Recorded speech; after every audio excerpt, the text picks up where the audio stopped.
Vous aviez raison, j'ai fait une connerie. On voit bien que la planche, celle du fond ici, bah, elle est creusée, là, on voit bien qu'elle se creuse.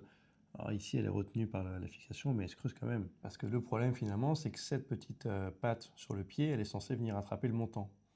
Comme ça, le poids, il est repris un peu par le montant, et du coup, bah, la planche reste à niveau avec le montant.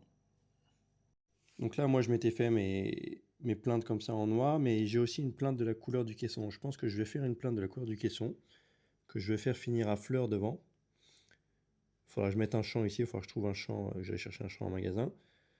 Et après, pour le côté ici bois, je sais pas comment je vais le cacher.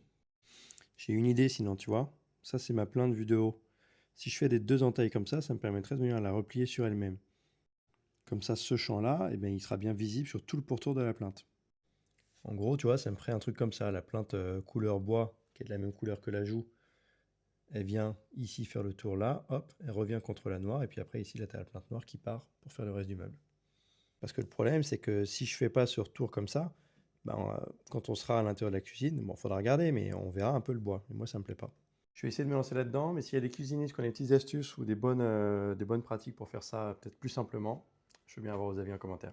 Allez, ciao. J'ai remis le premier, regardez la différence déjà. On voit que la planche elle reste bien à fleur. Impeccable.